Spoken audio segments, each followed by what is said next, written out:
Welcome back, everybody. We got another special issue today of Kerrang. This is number 17, released for June 3rd through June 16th of 1982. Real quick, click subscribe, hit that notification bell. We're going to go over these vintage 80s heavy metal magazines because you requested it, page by page. We got, look at that, we got Aldo Nova. Remember how good Aldo Nova was? Fantasy, remember Fantasy? Fantasy? Anyways, we're going to go over this magazine and see what was happening. All right, let's go ahead and begin. Look at this beautiful color photograph of Aldo Nova. We got Deep Purple, Meatloaf. I don't care for Meatloaf, but it was good. We got Gary Moore. Remember Gary Moore? He was Unleashed in 82, 83. Heart, Blackfoot, Montrose, Anvil, Lizzie. I think it's Lizzie Borden, I think. Queen and Slade. Win 38 special autographed Confederate flags plus 80 albums. Twisted Sister, Raven, Baron Roja, Nazareth, Girls School, Jethro Tull, Cheap Trick, and Girl. All right, let's go ahead and open her up. Let's see what was happening the week of June 3rd through June 16th of 1982. All right, look, again, we got Mayhem. This time they're putting white print on black paper, because obviously you can tell the print is small. But here's pretty much the ins and outs, the eaves. Again, I can't read that. Thunderstick, Boston, the latest buzz and happenings in Kerrang. What's next? All right, look, Saxon, The Eagle Has Landed live, the new album and cassettes. Remember cassettes? We love Saxon. What's next? Look at this, True Life Fantasy. Again, I gave you the story a couple of videos ago. I love Aldo Nova. Obviously, that when the album came out, or the single came out in the video, it was great for the time. It was just out of nowhere. It wasn't heavy metal, but it was hard rock. I just remember hearing that all over the roller rinks, the beaches, AM, FM radio, car stereos, boomboxes. This Les Paul reminded me so much of Ace Frehley at the time. Look at this. This is Ace Frehley. So here's Aldo Nova, and that solo for Fantasy. Someone should do a tutorial on it. Maybe there is on YouTube, but that tone for Fantasy and the guitar solo by Aldo Nova is really, really good. So check out Aldo Nova, his debut album, Aldo Nova, Fantasy. Great guitar solo, great tone. I love it. I love it. All right, look again. In that solo, Fantasy, he does one little tapping. Obviously, he borrowed from Eddie Van Halen because nobody was tapping before Eddie. But look at this. Look at this. Doesn't this remind you of Ace Frehley? Look at this beautiful, what's the tobacco burst with DiMarzio Stupid Distortion pickups right here. I love this Les Paul. I love this Les Paul. It's black with tobacco burst, I think it is. Could be, but look at this. So he's tapping in that solo for Fantasy. So that's how much he borrowed from Eddie. Just one little tap, and it was good. All right, here's some more Aldo Nova. Again, as with any issue, if there's any particular interview you want me to read out loud to you in a follow-up video, I'll be happy to. It'll be fun. We can go over the Q&A of any interview, of any particular issue, or artist, or guitar player, band, whatever, at that era, at that time. I'll be happy to do that. So this is an Aldo Nova interview. Look, Vox, rocking all over the world. Nice ad right there. All right, Mayhem News Tour. These bands were on tour back in 1982. We got Y&T, we got Seriton, Saxon, we have Gary Moore, we have Samson, Electric, and then competition winners right here. We got Steven Tyler right there, and some Where Are They Now, and the top 30 hits by the fans in the UK. Right, the Baron reigns in Spain. Howard Johnson flies to his report on Spain's premier heavy metal band from the band seat of a DC-9. All right, so exclusive interview right there. Heart to Heart. Heart was awesome. Remember the release of Barracuda. Barracuda, I love Barracuda. That was really heavy in the drum beat. Oh, Heart was good. They got bigger in the mid to late 80s, but they were able to compete as early as 76 in the hard rock genre, compete with the 80s new wave and heavy metal, and still forge ahead. So Heart was there. Good for Heart. There's a Bach into this, John Lord. Right, another little piece right there, interview. More Heart. If you love Heart, you'll love him right there. Look, Heart to Heart. We love Heart. All right, look at Gary Moore. Gary Moore is making a name for himself. He was playing more fierce, faster. He had his solo. I forgot what that iconic guitar solo of his, like Eruption. It was his version of Eruption, where it was just unaccompanied. It was just him playing. It was awesome. But his playing reminds me a lot of Vivian Campbell's. When he picks really fast, that sounds like Vivian Campbell, or vice versa. But yeah, Gary Moore, back in 82, 83, was really, really good. All right, strictly for connoisseurs, continuing our regular feature where guest reviews or choose their 5 favorite albums. All right, so here we go. Clover, so the band Clover right there. We got Derek and the Dominoes, Quicksilver, and Fanny. Look at this great, look at this. Is this a pedal board? Look at this. Is that a pedal board or a stage? That's Brian May of Queen. This is Brian May of 1982.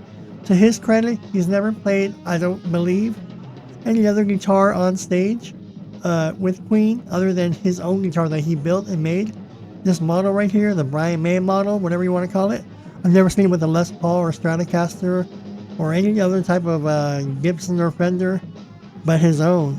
And he has his own style, his own sound, and that's hard to come by. So good for Brian May. All right, there's a nice vintage shot here of Freddie Mercury. Here he is with an Novation guitar. Oh, I take it back. Look.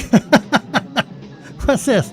So here's Brian May playing with the Telecaster. And he did play with an acoustic when he plays Love of My Life. So he plays other guitars. But no, this is the first time I've seen him with the Telecaster, and it's a photo. So who knows? But, all right, look at this. Kerrang's complete Queen discography. So at the time, so this is 1982. These are all the Queen albums up until 1982. All these are great. Queen 2, that one is the fan favorite of Nuno Betancourt. He's mentioned that in the recent interview, that Queen 2 is his best Queen album of all time. But these are all great. Look at this. A Night at the Opera, Day at the Races. These two names right here is a tip off to the Marx Brothers. Because they love the Marx Brothers, that's why they named it. A Night at the Opera, Marx Brothers. A Day at the Races, Marx Brothers. See? Anyways, and these are all their hit singles right there. Isn't that pretty cool? Look at that release date. 82. We're like a May of 82, Hot Space. Another one bites the dust. That was all over the radio too. All right, this guy is incredible. Underrated. One-upmanship. Rockin' Rick Nielsen. So Rick Nielsen has a gazillion guitars. I guess his main endorser is Hamer guitars. But he can play. He has a lot of fun playing. So if you love Cheap Trick, if you know of Cheap Trick, you'll love Rick Nielsen. Very original, great guitar player, rhythm guitar player, good soloist.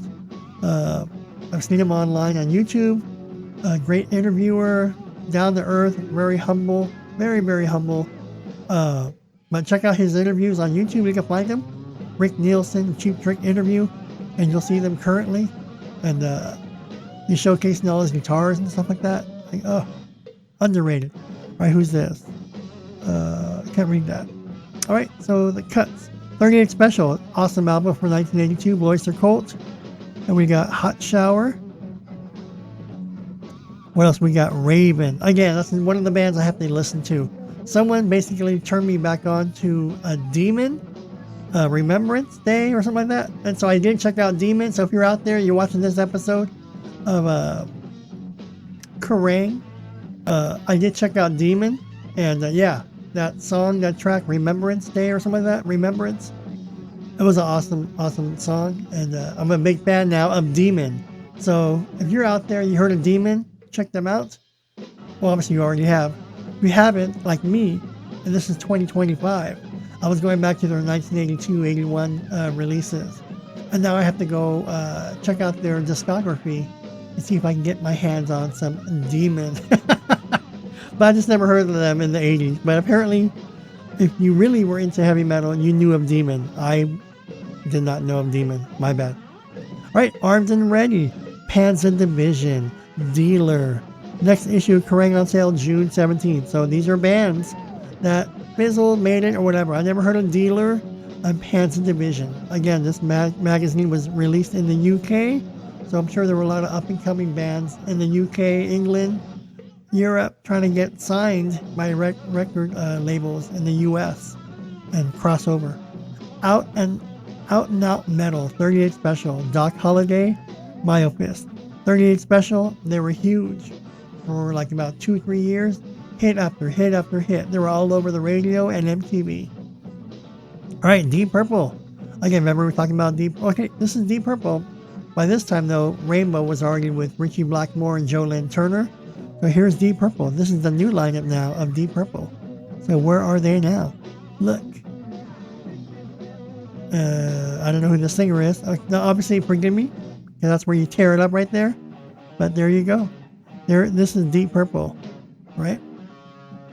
Brain Strain, right? Girl School. Girl School was good. Check out Girl School and Vixen. Check out 80s female heavy metal bands. You'll look up. You'll find Girl School and Vixen. Here's more. Here's Spider. I need to check out Spider also. What's next? Venom. See, look, Venom, Squirrel, Wasp. All these one-name bands. Give It a Twirl by Jethro Tull. Again, he was popular in the 70s. Here he is in the 80s. I can't say I don't like him. I haven't been exposed to Jethro Tull. So one of these days I'll have to give him an honest listen and give him my feedback, what I thought about him. But I just know he had like 1 or 2 big hits, and then that was it. And then he played the flute. I can't deal with people playing the flute on stage. I'm not paying for that. So that's just me. That's just me. Again, I wasn't coming for him. Fly the Flag, 38 Special, Myofist, Doc Holliday, and Competition. All right, Cheap Trick, One-on-One. They're trying to get this record sale out. One-on-One. Cheap Trick is awesome. Every album they made is a good album. Here's some crosswords. Look at this beautiful Hammer. See, Hammer, I always wanted a Hammer, but now they're like expensive. Even used Hammers are expensive. But they must have been good because there's a market for used Hammers. Look at this. 1, 2, 3, a 3 pickup humbucker. So is this a 3 pickup humbucker? You let me know. There's a single coil, but it doesn't look like it belongs here. So this could be a 3 humbucker pickup or 3 single coils to make it look like a humbucker pickup. So, but look, this is Hammer. So let me know if you have a Hammer, played a Hammer, what your thoughts on Hammer. And why are they so dang expensive? You got Hammers now costing more than Fenders and Gibsons. Just like BC Rich. Someone needs to make a budget BC Rich. I like the shapes of BC Rich, but I'm not going to pay $7.99, $1,200, $2,400 for BC Rich. No man, no man. Look at Girl School, the new album, Screaming Blue Murder. They're heavy. Check out Girl School. Now, right now, if you have a chance, after this video, don't leave me yet, but type in on YouTube, Girl School, Screaming Blue Murder, and give it a listen too. Just listen for like the first 30 seconds. Hear the opening rips of each track if you can. Let me know what you think of. You can always tell it gets on by the first 30 seconds. If it kicks in, if it's thumping, if it's slow, boring, and then if it sounds good, I give it a good listen to. But if you don't get me by the first 30, 45 seconds, I'm out. I'm out. Look, Blackfoot's personal column. Right? So this is Blackfoot, their personal column right here. Again, here's Blackfoot again. Let me know. To be honest, maybe there's some hits out there that I would recognize if I heard them again. I could not tell you one single Blackfoot hit or album or song. I just couldn't. So that's my bad. I'm not knocking Blackfoot. I knew they were out there. I just wasn't into Blackfoot. I just wasn't exposed to Blackfoot. I was into 80s metal. Not Blackfoot. Blackfoot's not 80s metal. I think they're like, not country western, but they're like, what do you call it? Western rock. I don't know what you call it. But like Alabama. I don't know what you call them, but let me know what you thought of Blackfoot. Alright, Slade. Again, my bad. I have maybe I heard of Slade. I just never look at this. This is a Gibson Junior, right? This is some type of Gibson SG Junior. Some type of Gibson SG. Looks weird though, but But nonetheless, it's a Gibson SG right there. Let me know what you thought of Slade. I'm sure I heard of Slade. I just wasn't into Slade. Right? Gross. Twisted Sister. Now look, this is 1982, right? They're going to blow up in 2 years with We're Not Gonna Take It. Right? We're not gonna take it. And I want to rock.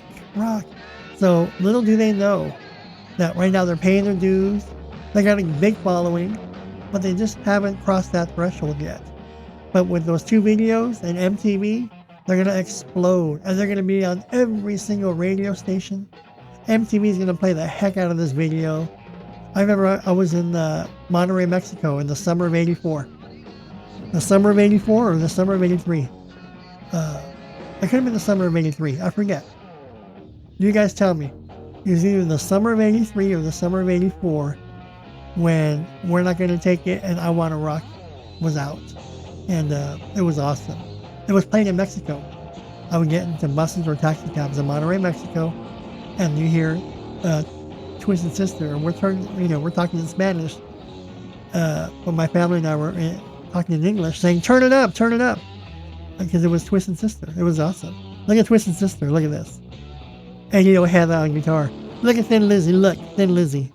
Let me know what you thought about Thin Lizzy. Were you a fan of Thin Lizzy? Could they have been bigger? Had they not broken up? Look, poor Thin Lizzy, look, again, look. Here is the beautiful Gibson Les Paul with the DiMarzio Super Distortion pickups. That was like the go-to pickup for Gibson. That just was. Either they had their standard Gibson pickups, but more than likely they were DiMarzio Super Distortion pickups. That's my go-to pickup, so I just assume everyone's going to be playing with the best pickup. All right, In the Groove Kilowatt. Can a 9 to 5 fiber with a beard really be a heavy metal hero? 27-year-old cutting engineer Tim Young. So he was 27 years old in 1982. I was 16. So this is the old guy, right? Yeah, he's the old guy, but here he is. All right, contact. You want to contact your favorite band, LP, studios, whatnot.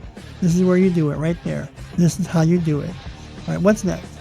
Pen pals. Again, you want to write the pen pals? People did that back in the 70s and the early 80s. You would. Classifieds. We got records wanted. So heavy metal records. Special notices wanted. Fan clubs for sale. Records for sale. Before swap meets or during the swap meet. Remember that? Swap meets? Swap meets were a great place to get records. Here we go. More advertisements. Japan. Japan's good. Check out Japan. All right. Guitar Heroes. Look, these were the Guitar Heroes for 1982. There's Ted Nugent right there. All right. We're almost done with this issue. And look, Guitar Heroes Lips. Anvil. Let me know what you thought of Anvil. I'm sure some of you have heard of Anvil. Probably have some records of Anvil. But what are your thoughts on Anvil? I've never heard of Anvil. But maybe one of these days I'll check them out on YouTube. Alright, again, Guitar Heroes, occasional. Meatloaf, look at this. The Gibson Les Paul. And these are DiMarzio Super Distortion pickups right there. Look. DiMarzio Super... I just assume everybody had DiMarzio Super Distortion. Alright, but here's Meatloaf. I think that's the end of the issue, right? No, it's not. There's letters, swipe at Cozy. Remember Cozy? Letters to the editor.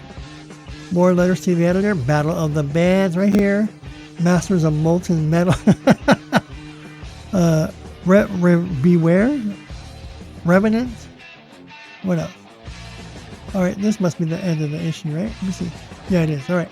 Classic Cuts. Montrose. Space Station number 5. Look at this right here. Got a cool picture right there? That is the back cover of this issue.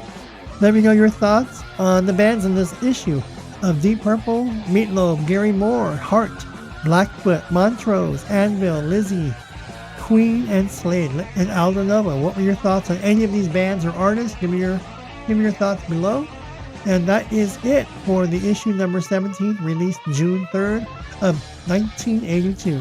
Thanks for joining me here. Any questions, comments, or feedback, leave them below. Any requests, leave them below. Stay tuned for more videos coming right at you. All right? Thank you.